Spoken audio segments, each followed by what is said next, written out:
picture, I was all like, yeah, we're gonna take this one that I'm not even in. So that's why I'm thinking in the future, He uploaded it. He sent it in one of his emails. You guys gotta check your emails. That's what he's been after the whole semester. Check the emails, check the emails, check the emails.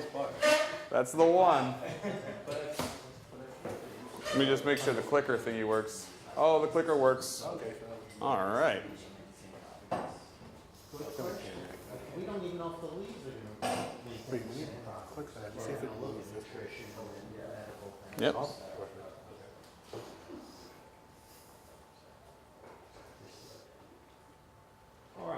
All right. John and John, you got a nice picture. I've seen that one before. I don't know where I got it from. All right. So start. Okay. Well, good afternoon. I'm John, and my name is also John. Oh, look at that. We're John and John. Oh. And with our project, we were basically, well, we got the pick last, so we got kale. We do a fancy little write-up about kale, but kale is kale. It's a hipster lettuce. That's really about, people pay good money for it, but there's nothing really exciting necessarily about kale in and of itself. There's a couple different varieties. Some are purple, some are curly, but it's all kale. We did this to study aeroponic growth systems versus geoponic and hydroponic systems. We were assessing differences between these growth systems for overall biomass production and also potential marketability. Basically, what we found towards the end, spoiler alert, grow big plants, they don't necessarily look so good. We maybe guessed at some of the reasons why, and they're probably correctable. You want to take it? Sure. The cross between kale and the two types of kale we have are dwarf and Olympic kale. They're planted and germinated rock wool, and we place in the aeroponic system. Overall, we let the crops grow, and over time throughout the semester, we split them, put them in the geoponic, hydroponic, and aeroponic systems. The geoponic and aeroponic crops are harvested and weighed on the same day, and to compare and contrast the plant growth and the aesthetics. Basic rundown of an aeroponic growth system. This one was very basic. It's a bucket with a lid and pre-drilled holes. It came with two different sizes of holes in the lids. The first one for cloning, the second one for further growth. Submersible pump with spray nozzles, and cup inserts for the later growth stages that were filled, as you all know, with the bigger plants and clay. We all had this problem with the power outage. The pump failure caused a massive die-off. We lost about, I'd probably say 80% of our plants. So we had to, and the ones that survived did survive, but only temporarily, and they eventually also died off. So we probably ended up with probably a 95% die-off. So, and this tells me, shows us that a consistent power is a need for aeroponic systems. So if there is a power outage, your facility might need to have a backup generator just in case such power outage occurs. These are just two additional pictures of the sadness that happened and right here. All those survivors, probably one, I'd say the dwarf kale, one dwarf kale survived overall. Yeah, more dwarf than Olympic. Yeah. So we replanted. Yeah, and we received new plants back at the NJES research greenhouse, and unfortunately, I didn't plant them immediately because further inspection, they were covered in aphids. So I had to give them to Nikki, and she sprayed them, and I had to plant them, I believe, the next day, the next class day. After that, over the next couple of weeks, we just grew them up in the aeroponic system in the rock wool. We measured and recorded them weekly, checked for root growth, shoot growth, overall size, and we also measured the largest leaf and monitored general health of the plant. Water and pH was also monitored and recorded. We kept it at 6.4. Much like some of the other groups, after they were transferred to the clay, over the course of that next week, the pH dropped down into 5.7, I believe was.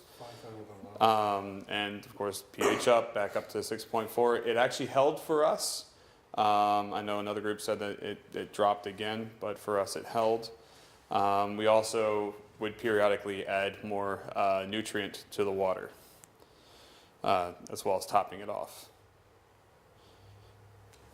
Separation day, after a few weeks of growth, we separated them into a different geoponic and hydroponic systems. The vertical ones at the NJES research facility, geoponics here. And that picture shows where I planted the kale on the vertical hydroponic tower at the NJES. And those are This is the aeroponic. Aeroponic, okay. Yeah. And when we separate the four, those are the 4 plants that we chose for the clay, with the clay in the bigger cups. And this is the geoponic plants that we planted in soil. In soil. All right, after a couple of weeks after they were separated, we allowed them to grow side by side.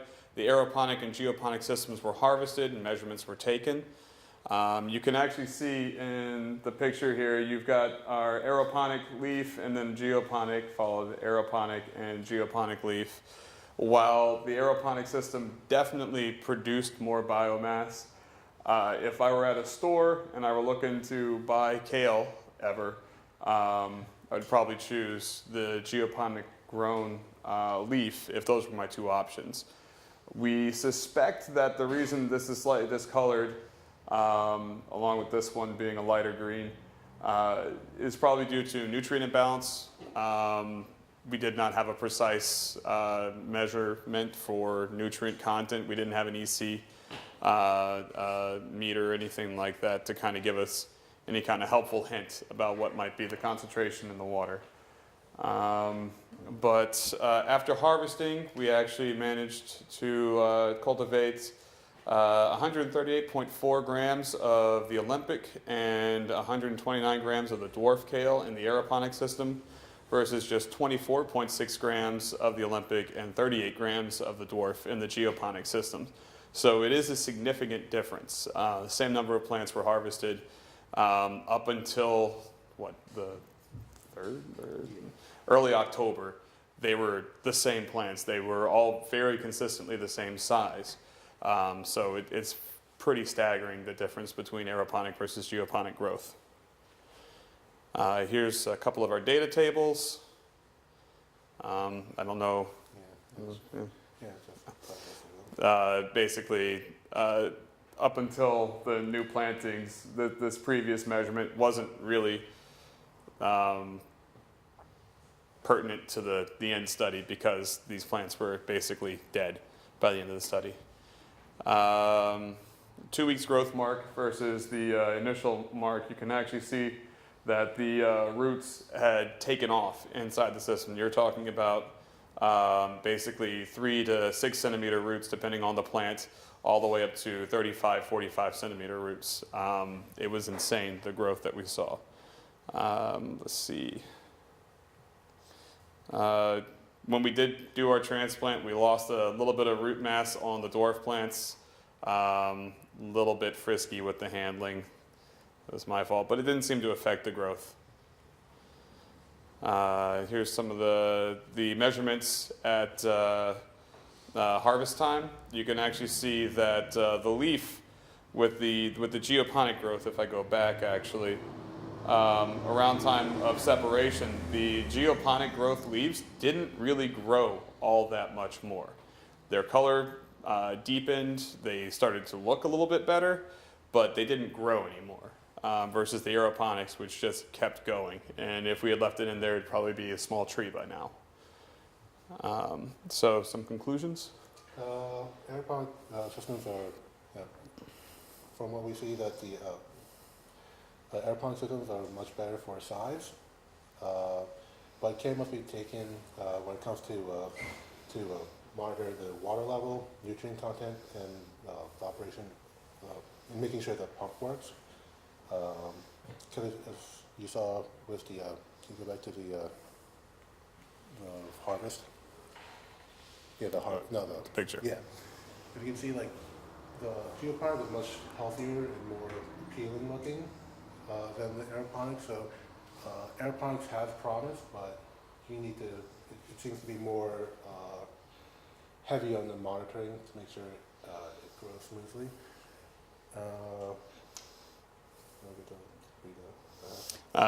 Basically, just with an aeroponic system, what we've found is that you have to have absolute stability. If you lose even just that one weekend, which we don't actually even know how long the pump was out, catastrophic failure happens. 80% die off the week after, leading up to 95%. If we had kept those plants, I don't think any of them would have made it to maturity.